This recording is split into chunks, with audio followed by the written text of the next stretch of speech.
pen and a paper to the side. I've put up a lot of diagrams today in this video. You need to make those diagrams, and these diagrams will definitely help you to remember the concepts or the various aspects of our government. Alright, it will definitely help you. So please do make sure that you are ready with a pen and paper. Keep it handy.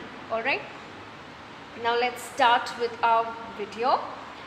So today what are we going to do? Basically it is about we're going to revise the different levels of government of India and the different organs of our government. The central government, the state government, the role of the central government, the role of the state government, the judiciary. We're going to revise all these concepts again, and we're also going to learn about how the various aspects of the government work. Okay, so these are the different things that we're going to be revising in this video. This is an in-depth video that you really need to pay attention to. In case you have not watched the earlier videos on this subject, on this topic, please make it a point to go through this video thoroughly, because it's not only images this time, it's a completely detailed video. Alright, so I'm telling you all again to pay attention.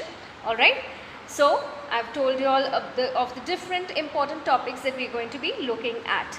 Now first, just let me just work with my slide today. Okay, so I have titled this slide as what is. So we're going to look at two what is in this slide. So we're looking at what is democracy. Alright, so when somebody asks you what is democracy, like I said, I'm not teaching you all today. I am taking up a revision of the lesson on our government. So I'm not going to be going into detail about what is what, but I'm going to give you the answers to certain questions which will help you remember the concepts more clearly. Alright, so what is a democracy? Democracy is where the people elect representatives who then form a government. Alright, so what is a democracy? In a democracy, people elect their representatives, and these representatives form the government. Alright, so every 5 years in our country we have the election system where the people, the citizens of India who are above 18 years of age, have the right to vote. We can go vote for the leaders that we want. Alright, and we vote not for the Prime Minister actually, we vote for the representatives at our local areas. Alright, and then for our respective wards, and those all those members together, whichever party gets the majority of votes, that party is then called on to form the government. So that is how actually the government is elected in India.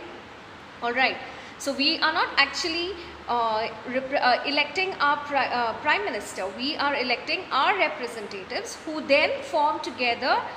They are supposed to sit together and decide on who's they're going to be the head of their government. Alright, so this is about what is democracy. Let me repeat again. What is democracy? Your answer is going to be, democracy is where people elect their representatives, and these representatives form the government. And I hope you all know that India is the world's largest democracy. Alright, India is the world's largest democracy. And why is that? That is because we have a huge population, but also in spite of having the population, we have been able to maintain this democratic system from so many years since independence. Alright, we still have the right to vote for our leaders. Coming on to the next question, what is government? Okay, so now we saw that democracy is where the people of the country or the citizens of the country have the right to elect their representatives, and then these representatives go on to form the government. Now what is the government? What does the government do? Now this is something that we need to know. So what is the government? Government is is formed by people who govern the country. What does the word govern mean? It means to efficiently run the country. So the government is actually made up of representatives of the citizens of our country, and these people are supposed to run the government, run the country efficiently. So how do they do that?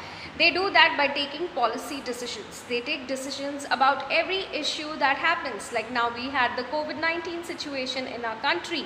So then the Prime Minister sat with his ministers, the state chief ministers sat with their ministers, so irrespectively in every state, and they all came together to find a solution to solve this problem, all right, or to protect the people of our country. So these are policy decisions. These are decisions that these leaders or the governments take for the benefit of the citizens of the country or the state. So that is the job of the government. That is governing. Okay. So what is government? It is where people, government are the people who govern the country. Now how do these people come to the government? How do they form the government? So I told you already that they vote. We vote. The citizens of India above the age of 18 vote for the representatives, and that is why that system of electing our government, okay, for voting for our representatives is called as the system of universal adult franchise. All right, what is it called? The system of voting for our leaders. It is called as the system of universal adult franchise. All right. And why do we need the government? We need the government to solve our problems and our concerns. Whose problems are? The citizens' problems. Alright. So it is not their problems. They are there. The government is there to solve our problems. What could the problems be? What kind of problems do citizens have? We can have citizens, right now because of the lockdown, many people lost their jobs. So employment is an issue. Alright. There are many people who are from from the labor class. That means that they earn very minimum wages. They have very little money coming in. So now for the past 2-3 months they have had no income. Because they have had no income, they have a lot of loans piling up. They might be borrowing. So these are different problems which the government needs to take care of. Apart from this, other people also, there are many people who have lost their jobs. So everything matters. The cost of petrol, the cost of our cylinders that we use at home. Okay, these are basic things that everybody needs in their house, whether you're rich or you're poor. So the government needs to take decisions that will help all this to stabilize. Okay, so these are the problems that we face as citizens, and it is the job of the government to solve these problems. Alright. So what is government? Government, what do we mean by government? It is that the people who govern the country are the government of the country. And how do they get there? So the Indian government is elected by the system of the universal adult franchise. What is that system?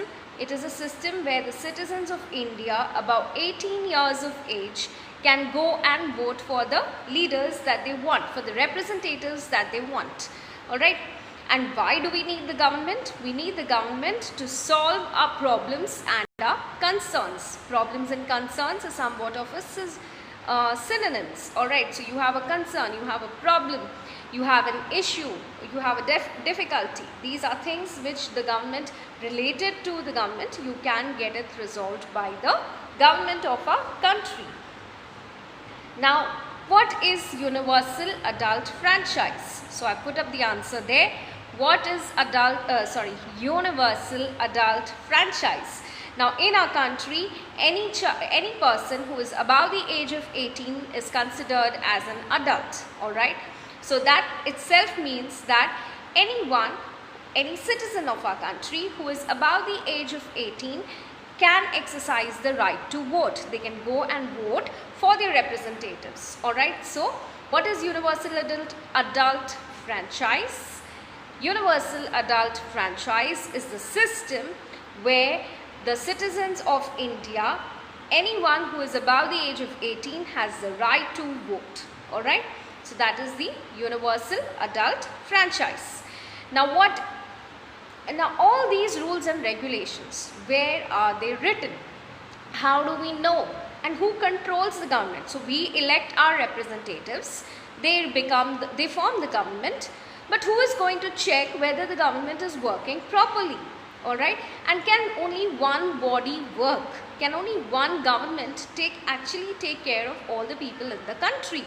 And will they do it honestly? So all these, and what are the rules and regulations that should be followed? All these things are actually mentioned in the Constitution of India. Now I hope you remember that the Constitution of India was written by Dr. B.R. Ambedkar.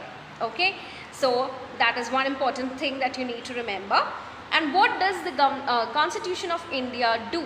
Now in very short words, I'm just telling you that the Constitution of India tells what powers, or which government has how much power. So the power of the state government, the power of the central government, all these are written down in the Constitution of India, and those are the guidelines that the central government, the state government have to follow. And in that you also have all the rights of the citizens of the country. So there are various other rules and regulations which are written. So all our fundamental rights are all mentioned in the Constitution of India, and it is expected that the governments, both central and the state government, follow these rules and regulations. And how does that help? That helps because it helps the government to govern effectively, in the sense that everyone's rights are protected, all the citizens' rights are protected, all the citizens are taken care of, and the government works for the benefit of the citizens. So that is why the Constitution of India works. That is how it works. Okay. So what is the Constitution of India? In just short, it is a rule of books. It is a book of rules that tells you the power of each government. By each government I mean state and central, and it helps to govern the country effectively. We'll learn about the Constitution of India later in detail, but right now you just need to remember this much. Alright. Now the Constitution of India has mentioned very strongly that the government needs to be divided into two, basically. Union government, which is also called as the central government, the state government, and now we have another level of government called the local self-government. So why don't you take up a paper, draw this pyramid. These are the levels of government. Alright, so if somebody asks you what are the levels of the government, what will you say? You will say that there are 3 levels of government in India. Right at top is the union government or the central government. Then is the state government, and then you have the local self-government, and you have at the local self-government you have the panchayat and the municipal committee. Alright, so these are the different divisions in the government. Now why do we have these divisions in the government? Because you cannot have one person or one organization or one group of people managing to take care of everyone equally. That cannot happen. It's difficult. Okay. So how do we do that? We can bifurcate them. We divide them into different parts. Okay. Similarly, the government is divided into 3 levels. Which are those 3 levels? The union government or the central government right at the top, the state government, the local self-government, and the local self-government is further divided into panchayats and the municipal committee. Alright, so please take a paper and pen and start drawing the pyramid with the side box of the panchayat and the municipal committee. And I just forgot to say one thing. If you turn on the captions for this video, you will be able to read the words that I am saying. Alright, so all the words that I am saying you will be able to read. That is a system that I have turned on for the video. So those who cannot understand what I am saying, you could possibly read the words. So that could also help. Alright. I hope you have drawn the pyramid. Let me just tell it once again. Right on top is the union government or the central government. Then you have the state government, which is present in every state of our country. Union government is only one, which is in Delhi for us. Okay, that is the central government, and it is only one throughout the country. State government is present at every state. Alright, so there will be one leader for every state. Alright, and then you have the local self-government, which is within the state. and it is divided into two parts, the Panchayat and the Municipal Committee. Now this is done for better efficiency. What does efficiency mean? It means to work better, okay, to work in a more proper and organized manner, so that the benefits of the government can reach the most common people also. Alright, I hope this much time is enough to draw this pyramid. Moving on. Alright, now like I said, the government cannot just be one organization or one body of people doing the work. So that is why our constitution has further provided for the legislature, executive and the judiciary. Now these are the three organs of our government.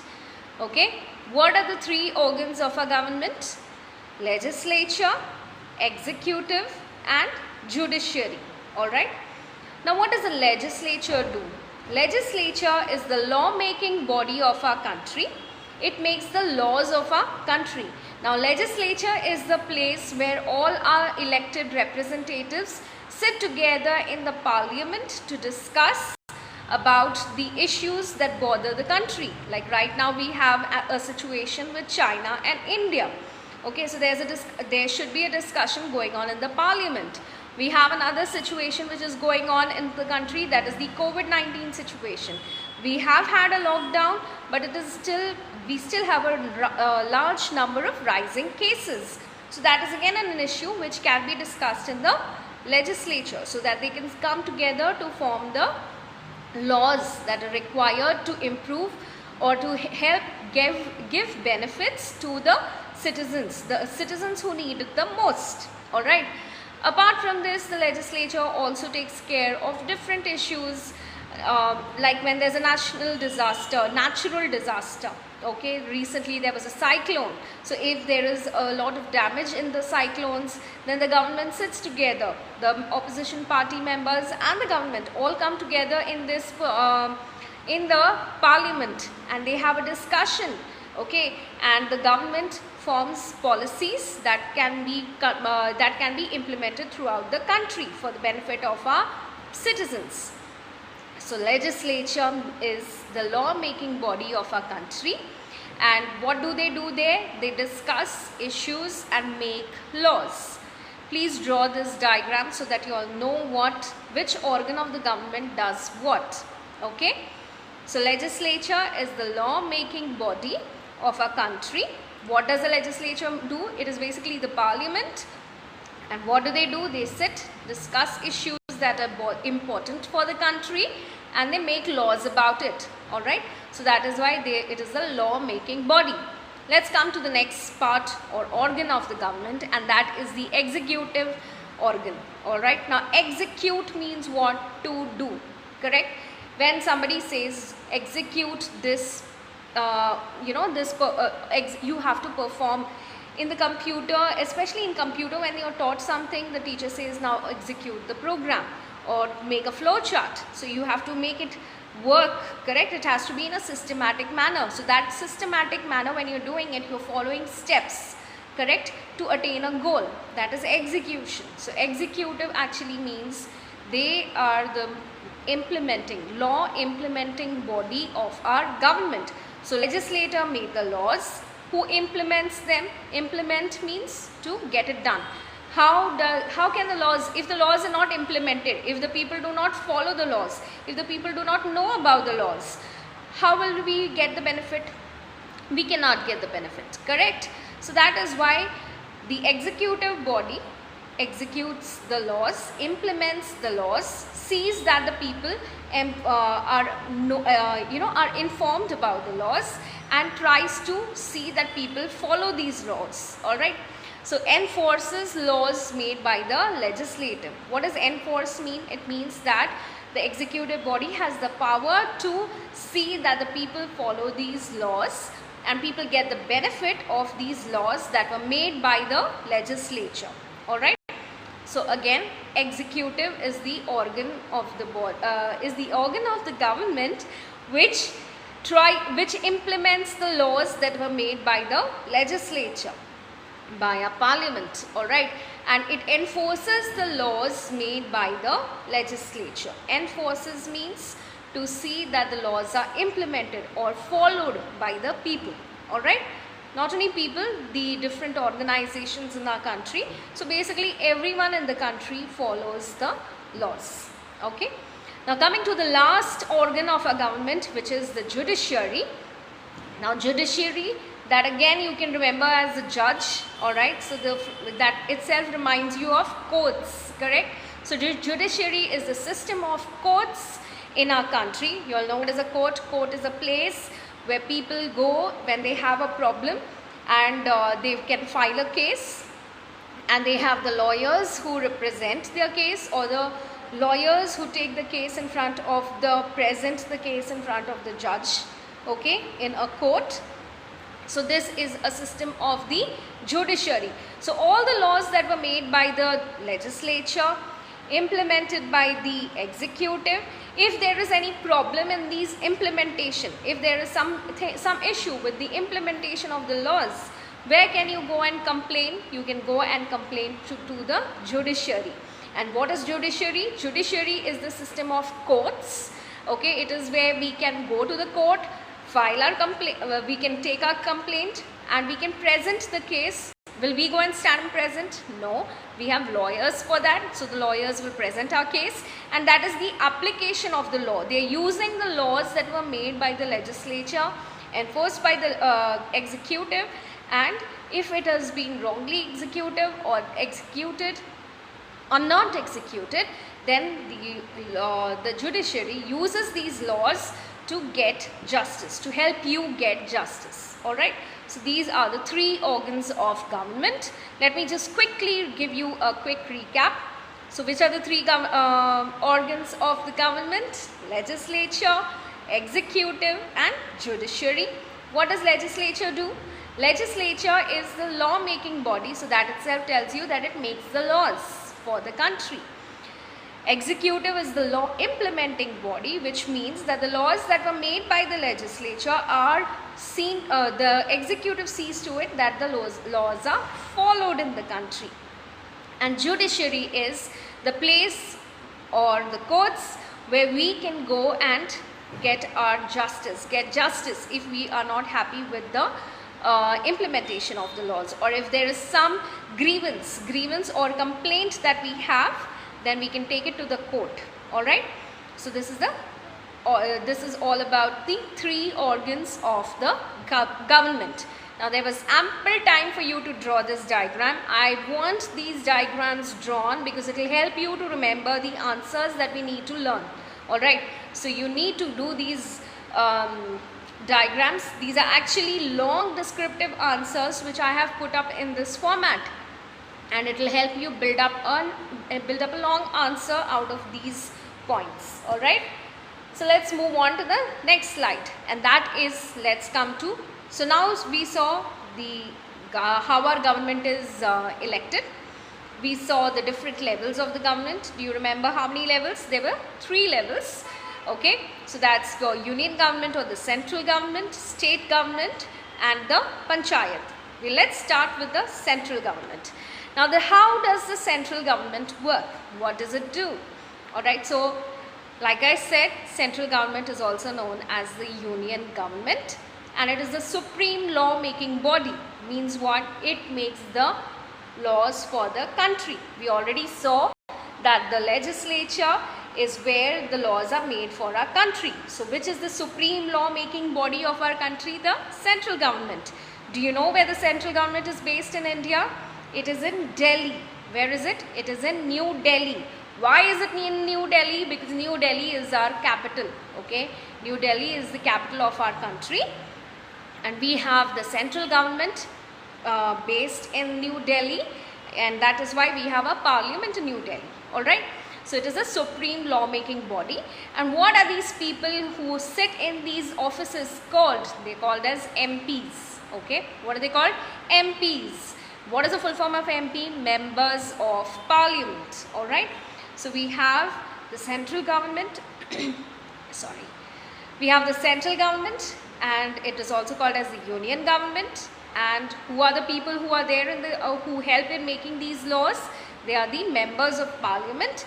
These are the elected representatives of our country whom the citizens of India have voted for using the universal adult franchise. I just gave you an example of how I applied all the information that I have given you in the previous slides. Alright, so you need to start thinking and start using this information. Alright, so now let's look at the parliament. How is the parliament divided? The parliament is divided into two houses. Okay, they have two parts and they are called as houses. Which are these two houses? There's the Lok Sabha and the Rajya Sabha, which I'm sure you must have seen on news sometime. Alright, so the parliament is the legislative body and it has two parts, the Lok Sabha, which is also the lower house, and the upper house, which is called as the Rajya Sabha in our country. Alright, so this much you need to know. And what does the central government do? It takes all the policy decisions. Means what? It takes all the decisions, all the rules or all the things that need to be done. All these policy decisions are taken by the central government in the legislative body, in the parliament, and it can be about the defense of our country, about the health of our country, the health system of our country, the transport system of our country. Okay, so anything that is major for the entire country, all that can benefit the entire country, all such policy decisions are taken by the central government. Okay, so how does that happen? It works first. They make a set of rules and regulations that they want to pass. That's called a bill. The bill is then brought in the Lok Sabha, which is the lower house. The MPs have a discussion. You must have seen it on TV that the MPs are shouting sometimes. You must have definitely seen that scene. Okay, so that is actually that is the house where actually the bills are discussed, and if it is passed by the MPs in the lower house in the Lok Sabha, it then goes to the Rajya Sabha, and once it is approved from there, once you get majority votes from there, that bill becomes the law for the country or the policy for the country. Alright, so this is how the central government works. Okay. Now I told you that the MPs are sitting in the parliament, correct? Now how did these members of parliament get there, and who are these people? Now you have members of parliament who can be from different parties, political parties. You have so many different political parties in our country, and whenever there is an election, the people go vote for whichever party or for whichever representative they want. And at the end of the day, you all know how people come together to count the votes, and then whichever party gets the most votes, that's called a majority. Okay, the party which gets the most votes is called the majority, and that party is then called by the president of our country to form the government. Okay, so this is a normal government where the party has got majority votes, maximum votes. Okay. What is the next kind of government? The other kind of government that can come out of general elections is the coalition government. What is it? It is the coalition government. Coalition government is where different parties of the same mindset, they have the same ideas, they come together and say, okay, you did not get votes, I did not get enough votes. Okay, no party has got enough votes to form the majority government. So what do? They go together and they try to form a coalition government from different parties. Okay, so people from different parties come together, but they have the same mindset, they have the same goals. So only then you can work together. If you have opposing goals, can you work together? No. So that is why in a coalition government, what happens? Political parties which have similar goals or similar mindsets come together to form a government, and such a government where there are 2 to 3 parties coming together to form a coalition government is called a coalition government. Alright, now let's further look at who are the executive bodies, who are the heads of the central government. Alright, so for the central government we have the president, then we have the prime minister, and then we have the other ministers in the cabinet. Alright, so who is the head of our central government? You have right on top the president, followed by the Prime Minister, and then the other ministers. Alright. So that's your central government. I'll just give you time to draw down the chart. Alright. This is how the executive body of our central government works.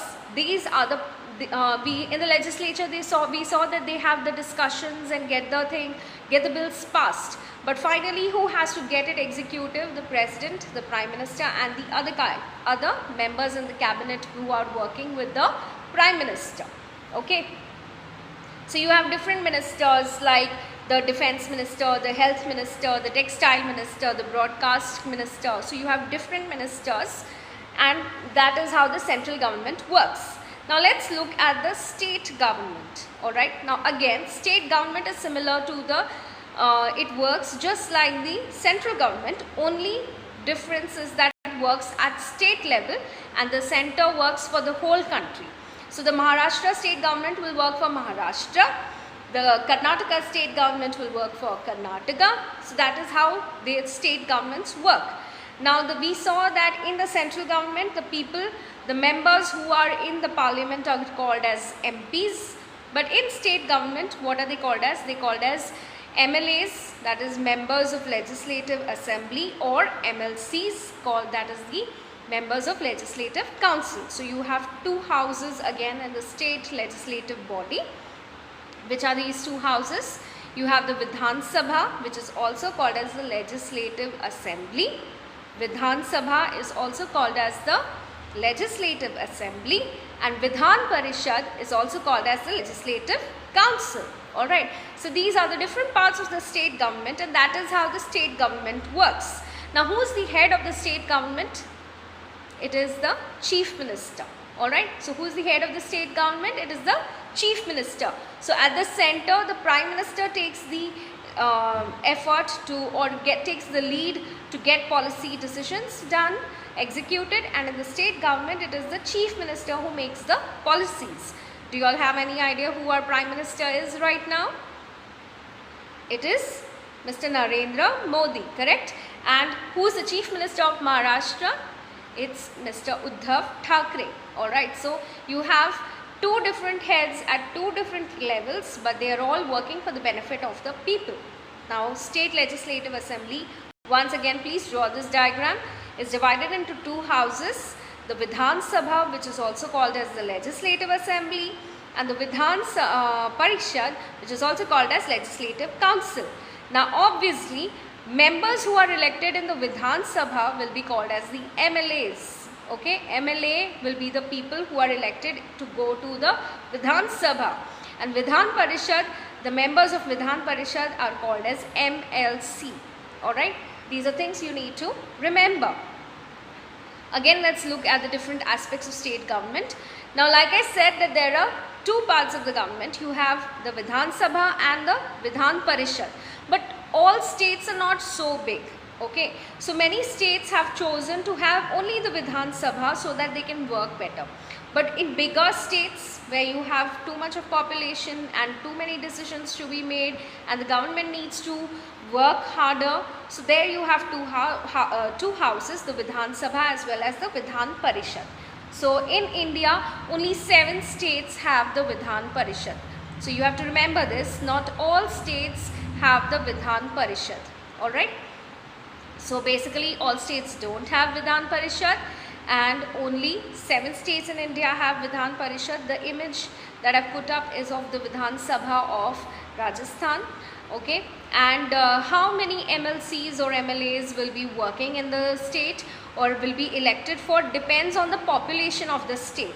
So if any state has very high number of, if the population is very huge, they will have more number of MLAs or MLCs depending on the option that they have chosen for. Okay, and what about smaller states? In smaller states, because the population is smaller, and that is why the number of MLAs or MLCs will also be lesser. Alright, so this is something you need to remember.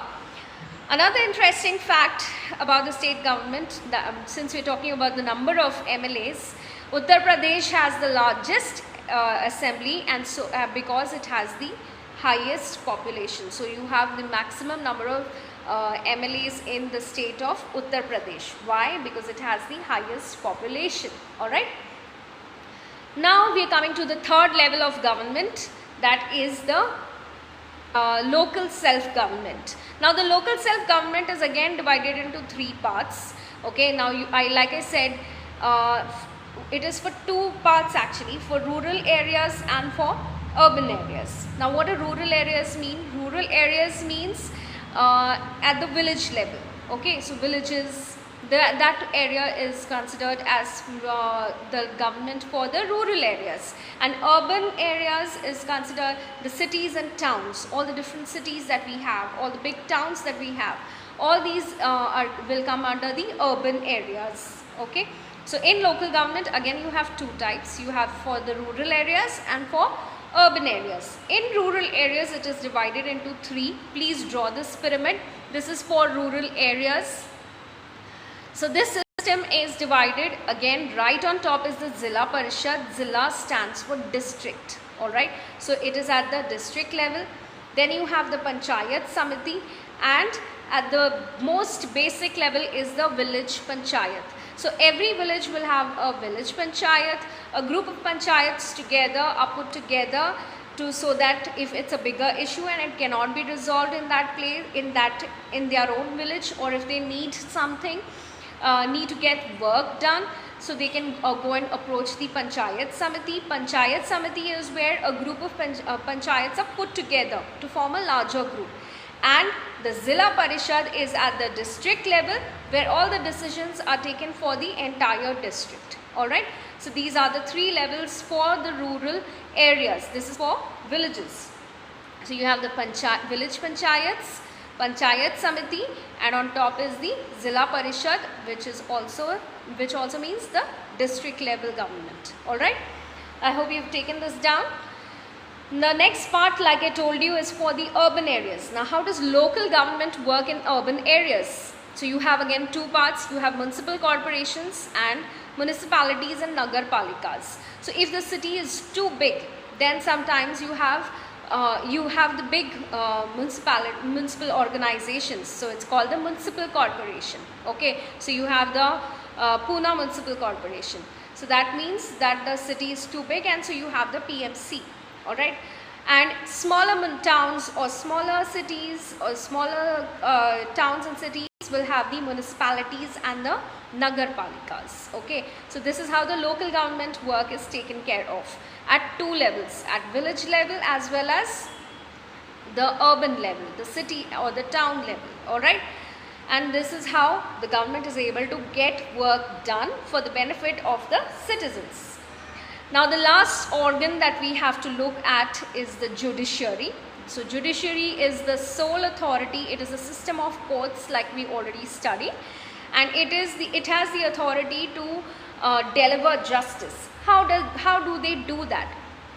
There's an image of lawyers presenting a case, correct? So you have a complaint or a grievance and you're not happy with the decision taken. So where can you go and ask for justice? You can go to the courts. Okay, how can you go and present your case? No. So who will do that for you? The lawyers. Okay, and the court system is also, again, you can't just go directly to the top. Okay, like if you have a complaint in school, whom do you first complain to? You complain to your teacher.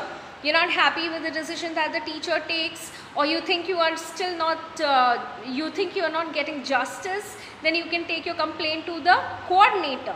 And then when the coordinator ma'am is not, you are still not happy with the answer that you have got, then which is your next option in school? We have the vice principal. Alright, so you can go to the vice principal. And if in case you're still not happy, then you can go to the principal. Alright, so these are the levels or the hierarchy of justice in school, in the system. But what about in our courts? Okay, so right, again, we cannot just go directly to the top. We have to go to the first step.